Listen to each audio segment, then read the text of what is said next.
नमस्कार दोस्तों, स्वागत है आपका हमारे YouTube चैनल विधिलॉजी पर। आज हम बात करने वाले हैं MPGS के पार्ट 3 के बारे में। इससे पहले वाले जो पार्ट्स थे यानी कि पार्ट 1 और पार्ट 2 के अंदर हमने जो देखा वो एक बार ब्रीफ में बात कर लेते हैं। सबसे पहले हमने देखा कि मध्य प्रदेश का गठन कैसे हुआ है, इसके अंदर एडमिनिस्ट्रेशन कैसे चल रहा है, यहाँ पर कितने ज़िले हैं, कितने संभाग हैं। उसके साथ साथ हमने बात की कि जो मध्य प्रदेश की सीमाएँ हैं वो कितने राज्यों से लगती हैं, किसके साथ सबसे ज़्यादा और किससे सबसे लंबी जो सीमा है वह किस राज्य से लगती है, इन सब के बारे में बात की। सेकंड पार्ट के अंदर जो है हमने इसके ज्योग्राफिकल डिवीज़न यानी कि भौगोलिक विभाजन के बारे में बात की, जिसके अंदर हमने देखा कि मध्य प्रदेश जो है वह कितने पठारों में विभक्त है या जो इसके अंदर जो पर्वत श्रेणियाँ हैं वो कौन सी है, उन सब के बारे में बात की। तो जो उस वक्त जो पर्वत श्रेणियाँ हमने उसके ज्योग्राफिकल डिवीज़न में पढ़ी थी, तो उसके अंदर कुछ और इम्पॉर्टेंट पॉइंट हैं वो आज के लेक्चर में हम कवर करने वाले हैं। और इसके साथ ही जो नदियां हैं, जो रिवर्स हैं मध्य प्रदेश के अंदर, उसके बारे में भी आज हम बात करने वाले हैं। तो जितने भी इम्पॉर्टेंट पॉइंट्स हैं जो कि रिवर्स से रिलेटेड एग्ज़ाम में आ चुके हैं या आ सकते हैं, वो सभी हमने यहाँ पर कवर किए हैं। इसलिए लास्ट तक इस वीडियो को ज़रूर देखें, क्योंकि अगर आप पूरा वीडियो देखते हैं तो जो MPGK के अंदर जो रिवर वाला पार्ट है या जो पर्वत वाला पार्ट है वो आपका आसानी से कवर हो जाएगा और यहाँ से जो 1 या 2 नंबर आपको मिल सकते हैं वो डेफिनेटली मिल जाएंगे। तो इसलिए ध्यान से देखिएगा, कुछ इंपॉर्टेंट पॉइंट्स हैं जो स्लाइड्स में मेंशन करना रह गए हैं, उसे हमने डिक्टेट किया है, तो उसे नोट डाउन जरूर कर लीजिएगा। तो चलिए शुरू करते हैं। लेकिन उससे पहले अगर आप हमारे चैनल पर नए हैं तो प्लीज़ सब्सक्राइब अवर चैनल, और अगर आपको हमारी वीडियो पसंद आती है तो उसे लाइक और शेयर ज़रूर कीजिए। और अगर आपको और कोई डाउट है तो आप हमसे पूछ सकते हैं कमेंट सेक्शन में, या हमें डायरेक्टली मैसेज कर सकते हैं। चलिए शुरू करते हैं। Mountains and reverse of Madhya Pradesh, Madhya Pradesh की पर्वत और नदियाँ। इससे पहले वाला जो पार्ट था, पार्ट 2 ऑफ MPGK, उसके अंदर हमने देखा था कि ज्योग्राफिकल डिवीज़न क्या होगा मध्य प्रदेश का। तो उसी में हमने जो यहाँ जो पर्वत हैं उनके बारे में भी बात की थी। तो जो डिटेल डिस्कशन था वो हमने वहाँ पर पर्वतों के बारे में किया। आज जो हम माउंटेन्स के बारे में यहाँ देखने वाले हैं, तो उसमें जो 2 श्रेणियाँ हैं इम्पॉर्टेंट, वो है सतपुड़ा और विंध्याचल। तो इन्हीं दोनों के बारे में जो है हम आज जो इनके इम्पॉर्टेंट फैक्ट्स हैं सिर्फ उसके बारे में बात करेंगे जो एग्ज़ाम ओरिएंटेड है। तो देखते हैं। सबसे पहले विंध्याचल पर्वत श्रेणी। तो इसे 3 भागों में विभाजित किया गया है। पहला विंध्याचल जो कि पश्चिम वेस्टर्न में है, बीच में भांडेर श्रेणी यानी कि मध्य में, और इसके साथ साथ ईस्टर्न में यानी कि पूर्व के अंदर जो है कैमूर श्रेणी। अब इसके अंदर जो आपको ये भांडेर मध्य वाला जो भाग है, इसमें ये याद रखना है कि यहाँ पर सद्भावना चोटी, जिसे जो है यहाँ पर गुडविल भी कहा जाता है, वह 752 मीटर 752 मीटर की उसकी हाइट है और यह दमोह में स्थित है। तो ये एक इम्पॉर्टेंट फैक्ट है जो आपको याद रखना है। यदि हम विंध्याचल यानी कि वेस्टर्न की बात करें तो उसको आप ऐसे याद रख सकते हैं कि इसके अंतर्गत जो मांडव, असरफी पहाड़ी, वाचू पॉइंट, काकड़ी वर्डी, सलकनपुर व भीमबेटका जो है वह सब इसके अंतर्गत आते हैं। यदि हम कैमूर की बात करें तो यह पूर्वी भाग है और इसके अंतर्गत त्रिकुटा पर्वत जो कि मेहर में स्थित है, गिद्धराज पर्वत जो कि सतना के अंतर्गत आता है। यह जो दोनों पर्वत के नाम जो हमने आपको बताए हैं ये आपको याद रखना है, नोट डाउन कर लीजिएगा। कैमूर के अंदर जो है त्रिकुटा पर्वत और गिद्धराज पर्वत, यह पूछा जा सकता है, इसलिए इसे नोट डाउन कर लीजिएगा। इसके साथ साथ केन नदी जो है वह कैमूर श्रेणी से ही निकलती है, तो इसे भी आपको यहाँ पर याद रखना है। बात करते हैं सतपुड़ा श्रेणी की। तो सतपुड़ा श्रेणी का जैसे हमने इसके पहले वाले पार्ट में देखा कि उसे 3 भागों में डिवाइड किया गया है। पहला राजपीपला, दूसरा महादेव और तीसरा मेकाल श्रेणी। तो अगर हम बात करें कि राजपीपला जो है वो पश्चिमी भाग है यानी कि वेस्टर्न, जैसा कि विंध्याचल वेस्टर्न है वैसे ही सतपुड़ा का जो वेस्टर्न पार्ट है वो राजपीपला है। तो ये पश्चिमी भाग है और इसकी जो सर्वोच्च चोटी है वह है चूलगिरी 1215 मीटर। यह आपको यहाँ पर याद रखना है कि कितना मीटर हाइट है उसकी, 1215 मीटर। और इसी के साथ साथ राजपीपला में ही जो है असीरगढ़ स्थित है, जिसे दक्षिण का प्रवेश द्वार कहा जाता है। तो ये दोनों ही इंपॉर्टेंट फैक्ट है, ये आपको यहाँ पर नोट डाउन कर लेना है। बात करें महादेव यानी कि बीच वाला जो पार्ट है सतपुड़ा श्रेणी का, मध्य भाग जिसे कहते हैं, उसकी सर्वोच्च चोटी जो है वह धूपगढ़ है जो कि 1350 मीटर उसकी हाइट है, और यही जो है मध्य प्रदेश की भी सर्वोच्च चोटी है। तो ये आपको अंडरलाइन कर लेना है। यदि हम मेकाल श्रेणी की बात करते हैं तो यह जो है पूर्वी भाग के अंदर स्थित है और जो इसका विस्तार है वह छत्तीसगढ़ तक है। और इसी के अंतर्गत अमरकंटक, किरार घाटी या अचानक मार्ग आते हैं। अमरकंटक आपको इसलिए भी याद रखना है क्योंकि जो नर्मदा नदी है उसका उद्गम स्थल जो है वो अमरकंटक है और इसकी जो सर्वोच्च चोटी है वह भी अमरकंटक ही है। तो ये तीनों ही जो पार्ट हैं, इनकी जो विशेषताएं हैं वो हमने आपको बता दी हैं। तो उसे आप एक बार नोट डाउन कर लीजिएगा और उसे एक बार रीड कर लीजिएगा। इसके साथ साथ एक और इम्पॉर्टेंट बात कि जो पिछला MPGK2 लेक्चर हमने देखा था उसके अंदर जो ने बताया था कि मालवा की जो उच्चतम चोटी है उसका नाम है सिगार चोटी, 881 मीटर हाइट है और इंदौर में स्थित है। तो ये कुछ इंपॉर्टेंट पॉइंट हैं, ये आप नोट डाउन कर लीजिएगा। तो अब हम बात करते हैं इसकी नदियों के बारे में। तो जो नदियों का जो MP के अंदर जो हम बात करें तो मध्य प्रदेश जो है वह नदियों का मायका कहा जाता है और ऐसा इसलिए क्योंकि अधिकतर जो नदियां हैं वह जो है मध्य प्रदेश से ही उनका उद्गम होता है। तो जैसा कि आप यहाँ पर स्लाइड में देख पा रहे हैं कि जो मध्य प्रदेश की प्रमुख नदियाँ हैं उनके बारे में हमने यहाँ बताया है। तो यदि आप देखते हैं तो ऊपर की साइड यानी कि उत्तर में प्रवाहित नॉर्थ में जो फ्लो होती हैं वह हैं चंबल, शिप्रा, काली सिंध, पार्वती, बेतवा और केन नदी। अब इनमें आपको यही याद रखना है और इसीलिए हमने आपको यहाँ पर इस तरीके से बताया है कि कौन सी नदी किधर प्रवाहित होती है, इससे आपको ईजी हो जाएगा याद रखना। तो ये आपके लिए जो है इसका आप स्क्रीनशॉट ले सकते हैं, तो इससे आपको याद करने में ईजी हो जाएगा। अब यहाँ पर जो आप देख रहे हैं पश्चिम में प्रवाहित नदियाँ यानी कि जो नर्मदा, ताप्ती और माही नदी है, इन तीनों के बारे में आपको स्पेशली याद रखना है क्योंकि ये तीनों ऐसी स्पेशल नदी हैं जो कि अरब सागर में खंबात की खाड़ी में जाकर गिरती हैं। तो इसीलिए भी आपके लिए यह इम्पॉर्टेंट हो जाती है। बाकी इसका जो डिटेल डिस्कशन है वो आगे हम करने वाले हैं। दक्षिण की बात करें तो वैनगंगा, पेंच और वर्धा नदी, और पूर्व में प्रवाहित होने वाली नदी है सोन और जोहिला। तो जैसा कि आपको मैप में दिख रहा है कि जो नदियों का प्रवाह तंत्र है वो यहाँ पर बताया गया है। यदि आप देखते हैं कि जो ये नर्मदा नदी है वह जो है सतपुड़ा श्रेणी के वहाँ से जो अमरकंटक से निकलती है, यहाँ से जो उसका पॉइंट है वह बताया गया है। इसके साथ साथ ताप्ती नदी भी जस्ट उसके पैरेलल में चलती है और माही नदी उसके ऊपर से प्रवाहित होती है। लेकिन इन तीनों का जो मुहाना है वह खंबात की खाड़ी है, इसलिए आपको इसे याद रखना है। इसकी बात करें कि जो ऊपर से जो प्रवाहित हो रही हैं, अगर इनकी हम बात करते हैं तो ये जो सारी नदियां हैं यह ऊपर की तरफ फ्लो होकर या तो यमुना में या गंगा के अंदर जाकर मिल जाती हैं इनके मुहाने पर। तो ये जो बड़ी बड़ी जो इसके अंदर बात है, इंपॉर्टेंट बात है, वही आपको यहाँ पर याद रखनी है क्योंकि ज़्यादा डीप में अगर हम जाते हैं तो वह स्पेशली GS में आ जाएगा। मतलब आप PSC या UPSC की अगर हम बात करें तो उसके अंदर हमें इसको ज़्यादा डीप में पढ़ना होगा। हमारे लिए सिर्फ इतना सफिशिएंट है कि आपको ये पता होना चाहिए कि ये नदी जो है कहाँ से उद्गम है, कहाँ इसका मुहाना है, इनकी लेंथ क्या है, उन सभी के बारे में हम आपको आगे इसी में बताने वाले हैं। तो जैसा कि चंबल नदी का आपने देखा, तो जो चंबल नदी का जो उद्गम स्थल है वह है जानापावा इंदौर से। यानी जानापावा जो पहाड़ी है वहाँ से चंबल नदी निकलती है और इसकी जो लंबाई है वह है 965 किलोमीटर। इसका मुहाना वह है यूपी के इटावा ज़िले में यमुना से मिल जाती है। तो आपको याद रखना है कि उत्तर प्रदेश के इटावा ज़िले में, और किससे मिलती है? यमुना नदी से। प्रमुख परियोजना की अगर हम बात करें तो ये जो प्रमुख परियोजना है ये भी हमने यहीं इसीलिए जोड़ दी है ताकि आपको ईजी हो जाए एक ही जगह पर, ताकि आपको याद हो जाए आसानी से। तो प्रमुख परियोजना इस पर 3 हैं। गांधी सागर परियोजना जो कि मंदसौर मध्य प्रदेश में स्थित है, राणा सागर परियोजना जो कि चित्तौड़गढ़ राजस्थान में स्थित है, और जवाहर सागर परियोजना जो कि कोटा राजस्थान में स्थित है। तो आपको यह याद रखना है कि कौन कौन सी प्रमुख परियोजनाएं हैं चंबल नदी के ऊपर। और चंबल नदी का जो पुराना नाम है वह है चरमावती व कामधेनु।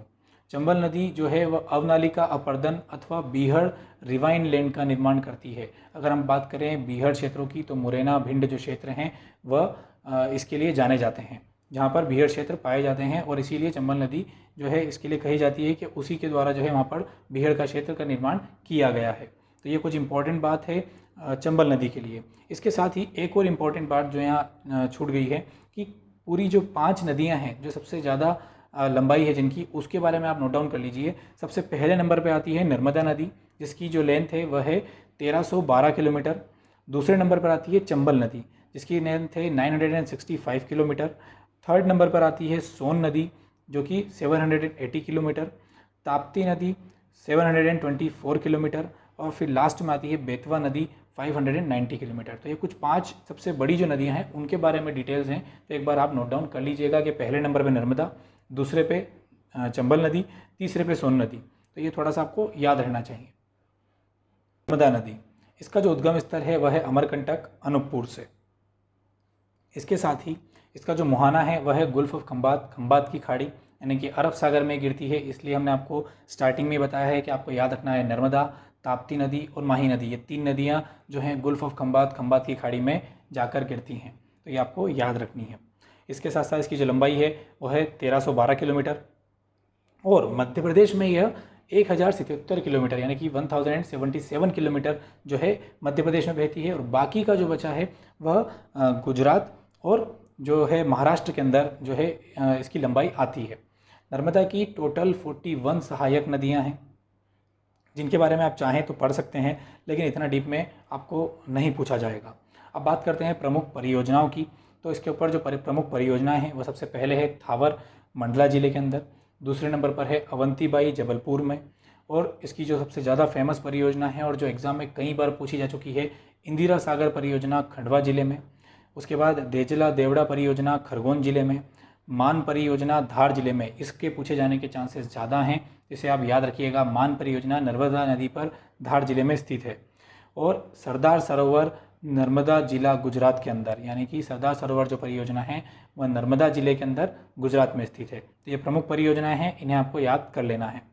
इसके ऊपर जो प्रमुख जलप्रपात यानी कि जो वाटरफॉल्स हैं वह हैं कपिलधारा अमरकंटक में। यहाँ पर और भी जो है वाटरफॉल्स आते हैं, दुग्धधारा आता है और शक्तिधारा आता है, लेकिन जो इम्पॉर्टेंट है जो यहाँ से पूछा जाता है वह है कपिलधारा अमरकंटक। इसके साथ ही धुआंधार जलप्रपात जबलपुर में स्थित है। मंदाता व दर्दी जलप्रपात खंडवा में स्थित है और सहस्त्रधारा जलप्रपात खरगोन में स्थित है। तो ये जो इम्पोर्टेंट जलप्रपात हैं ये आपको याद रखना है। इसके साथ ही नर्मदा नदी को रिवर ऑफ प्लेजर भी कहा जाता है, यानी कि खुशी की नदी भी कहा जाता है, तो इसे आपको याद रखना है। एक और इम्पॉर्टेंट बात इसी में कि जो हमारे स्टेट की यानी कि जो राज्य मछली है जिसे महाशीर कहते हैं या टोरटोर कहते हैं, वह नर्मदा नदी में पाई जाती है। तो ये एक इम्पॉर्टेंट पॉइंट है जो आपको याद रखना है। इसके साथ ही एक और इम्पॉर्टेंट चीज़ जो गुजरात ज़िले की हम बात कर रहे हैं सरदार सरोवर परियोजना की, वहीं पर जो है स्थित है स्टैच्यू ऑफ यूनिटी, जो सरदार पटेल की प्रतिमा है वह सबसे ज़्यादा हाइटेड यानी सबसे ऊंचाई वाली प्रतिमा है, जिसकी हाइट है 182 मीटर। तो इसे भी आप याद रख सकते हैं नर्मदा नदी के साथ में। बात करते हैं ताप्ती नदी की। तो इसका जो उद्गम स्थल है वह है मुल्ताई बैतूल से, यानी कि मुल्ताई जो गांव है जो शहर है वहाँ के जो बैतूल ज़िले के अंतर्गत आता है, वहाँ से ताप्ती नदी जो है उद्गम होता है। इसका मुहाना गुल्फ ऑफ खंबात, खंबात की खाड़ी में गिरती है और इसकी जो लंबाई है वह है 724 किलोमीटर, यानी कि चौथी सबसे लंबी नदी है मध्य प्रदेश की। और ताप्ती नदी को सूर्यपुत्री भी कहते हैं। इसके ऊपर भी कुछ परियोजनाएं हैं, लेकिन हमने यहाँ मेंशन नहीं की है क्योंकि वह इतनी इंपॉर्टेंट नहीं है, लेकिन अगर फिर भी आप लिखना चाहते हैं तो उसको लिख सकते हैं। हटनूर बांध महाराष्ट्र में स्थित है और दूसरा है उकाई परियोजना जो कि गुजरात में स्थित है। तो अगर आप चाहें तो ये मेंशन कर सकते हैं। और भी इसकी कुछ विशेषताएं हैं, जैसे स्वाली बंदरगाह व सूरत बंदरगाह जो कि इसी नदी पर स्थित है सूरत के अंदर, लेकिन वह इतने इंपॉर्टेंट नहीं है एग्जाम पर्पज से। जो इंपॉर्टेंट है वो हमने यहाँ पर स्लाइड में कवर किया है। माही नदी, इसका जो उद्गम स्थल है वह है सरदारपुर धार से, वहाँ से यह जो है उद्गम होता है। इसका जो मुहाना है वह है गुल्फ खंबात, खंबात की खाड़ी में। जो तीनों नदियाँ जिनके बारे में बात कर रहे थे वह तीनों नदियाँ हम पढ़ चुके हैं। इसकी जो लंबाई है वह है 483 किलोमीटर। और जो माही नदी है वो ट्रॉपिक ऑफ कैंसर को यानी कि कर्क रेखा को 2 बार काटती है और इसे आदिवासी गंगा भी कहा जाता है। तो ये कुछ इंपॉर्टेंट पॉइंट है इसके बारे में जो आपको याद रखना है। अगर बात करें इसके ऊपर कोई परियोजना की, तो जमनालाल बजाज परियोजना जो कि राजस्थान में स्थित है वह माही नदी पर है, और कड़ाना बांध परियोजना जो कि गुजरात में स्थित है वह भी माही नदी पर है। तो ये 2-3 इंपॉर्टेंट पॉइंट हैं जो आपको याद रखना है। बेतवा नदी जो सबसे प्रमुख नदी है, अगर हम बात करें सारी नदियों के अंदर, तो बेतवा, नर्मदा, चंबल नदी, केन नदी, तो ये जो नदियां हैं ये इंपॉर्टेंट हैं। तो बेतवा नदी को भी हमको अच्छे से पढ़ना है क्योंकि क्वेश्चन यहाँ से बनते हैं। तो इसका जो उद्गम स्थल है वह है कुमरा गाँव, रायसेन से जो है यह निकलती है। इसकी लंबाई जो है वह है 590 किलोमीटर। प्रमुख परियोजनाओं की अगर हम बात करें तो इसके अंदर सम्राट अशोक परियोजना जो कि विदिशा में स्थित है, राजघाट परियोजना या फिर रानी लक्ष्मीबाई परियोजना जो कि मध्य प्रदेश और उत्तर प्रदेश की साझा परियोजना है। तो इसे भी आपको याद रखना है, ये पूछा जा चुका है। माता टीला परियोजना जो कि मध्य प्रदेश और यूपी की साझा परियोजना है, किस नदी पर है? बेतवा नदी पर है। तो ये आपको दोनों तीनों पॉइंट यहाँ से याद रखना है।